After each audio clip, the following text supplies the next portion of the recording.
All right, Larry Krueger here from the Pig and a Pickle Krug Show with a little 49er video as we discuss John Lynch, who appeared on NBC today with Chris Sims and talked a little Niners. And of course, we're brought to you by Pig and a Pickle, the best barbecue in all of Northern California. Check them out. They're in Emeryville. They're in Corte Madera.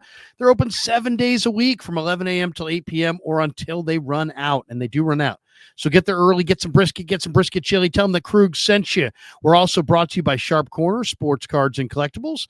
They're at 205 Cypress Avenue along the Monterey Peninsula in Pacific Grove, California. My friend Anthony Catania is down there. He's at 831-521-5264.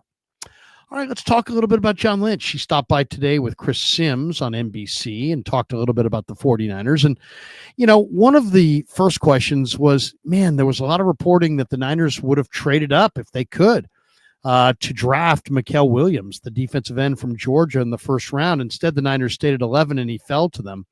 And Sims asked John Lynch about that. And Lynch said, he's got friends that were picking in front of him, guys like Mickey Loomis with the Saints.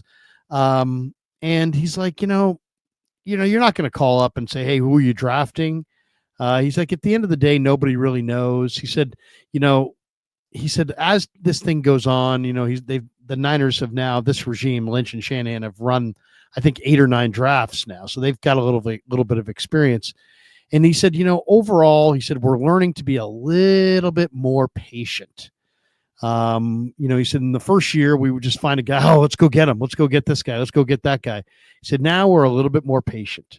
And John went on to reflect back on past draft years and said, we think we're best when we let the draft come to us, as opposed to trying to dictate the terms or trading up or trying to make something happen. So I thought that was kind of an interesting thing. And then he told a story about how when the Jacob Cowing draft choice came down last year, that the 49ers were entertaining trades and that they were debating between Jacob Cowing or drafting a linebacker at that point, and that they were having the discussion back and forth. He said, we got down to about a minute left on the clock. And I was like, Kyle, we need to go. We need to go. And he's like, well, let's take a show of hands again. How many people in here want the receiver? How many people in here want the linebacker?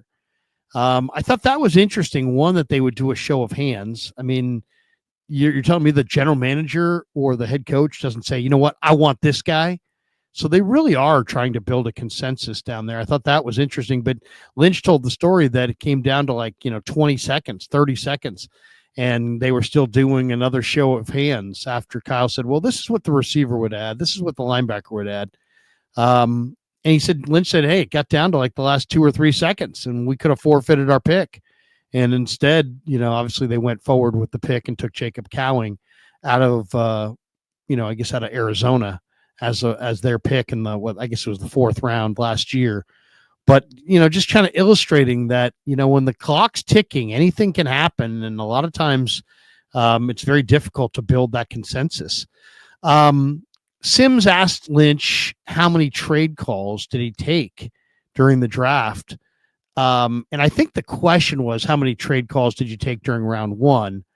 And then I think John said, oh, we took about 8 to 10 trade calls.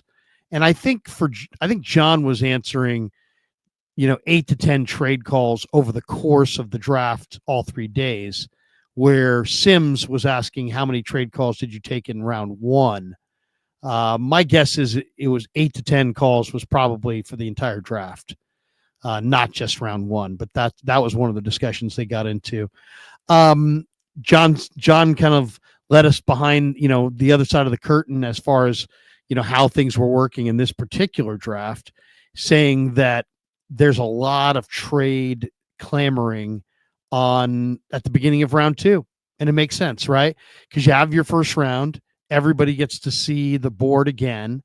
And then it's like, okay, this is how the first round went. And then you saw teams like Seattle traded up for Nick Emanwari, and there were other teams that traded up at the top of the second round. But that becomes almost like, another first round in that, teams say, hey, you know what? We really want to have this player. And then it's a matter of, well, if we want this player, are we willing to, forfeit the rest of our draft to get this player? And in some cases, the answer is yes. So John mentioned that the early round picks are really heavily coveted when it gets to day 2 and day 3. So, those picks in the early second round, which would be the beginning of day 2, those picks in the early fourth round, which are the beginning of day 3.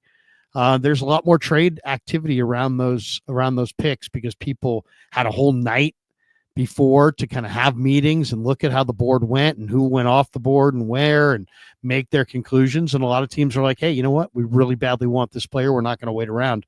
So he said there were a lot of trade talks around the league, or there usually are, at the top of the second round and the top of the fourth round. Sims also asked him about, the NIL factor and, the love of football, is the NIL now kind of showing you who truly loves the game. And Lynch pointed out that, that's always been a huge factor for Shanahan and Lynch, that they always have put a real premium on players that love the football or love football. They love and what they're talking about. Everybody loves playing football on game day. It's about the process of football. Do you love the process of pro football? Do you love the film study? Do you love, the all the different formations you have to study and all the studying that has to go in Monday through Friday, Monday through Saturday to prepare to play on Sundays? And he just talked about how it's always been a tiebreaker for the Niners. They want to find guys who really love the game. And then Lynch brought up a story about how when they went up to Oregon, he was really fascinated by Oregon's head coach, Dan Lanning, who's got a real good thing going with Phil Knight and the people at Nike. And he loves the transfer portal because every year he can go get a top tier quarterback like a Dylan Gabriel and say, come to Oregon. So, the top programs tend to love the portal and the fact that everybody's transferring these days. But he also mentioned that Dan Lanning loves the NIL, but he also says that he thinks it's a good proving ground for the pro teams as well, because you find out in the NIL era of college football how guys will handle having a little bit of money. And that's a major part of the equation as far as, what's going to change in their life between being a college senior and a freshman or in a rookie with the Niners or rookie with the Raiders or Chargers or one of these teams. You're going to have lots and lots of money. So how do you handle that money? Do you have a bunch of hangers on who are constantly bumming you for loans? Do you know how to handle money? Do you start making crazy purchases? Money has a tendency to change people. Does it change you? Does it change how hard you work? Some guys don't work as hard when they have a little money in the bank. Some people don't work as hard when they have a little extra money in their account. It's human nature to some degree. So I thought that was interesting how Lynch said that Dan Lanning said, hey, the one thing about the NIL is you find out how players are going to adapt once they get a little money in their pocket. And, it's in a way, it kind of makes them a little bit more battle tested for life in the NFL, because you're going to find out maybe as a college sophomore or college junior, what it's like to have maybe an extra $500,000 in your account or $1 million or more. And what does that do to you? And what does that do to your behavior and your motivation? And then they finished up with this one, and we're going to let you hear this soundbite. This is Chris Sims asking for an update on where the Brock Purdy conversations stand. And here's what Lynch had to say about it.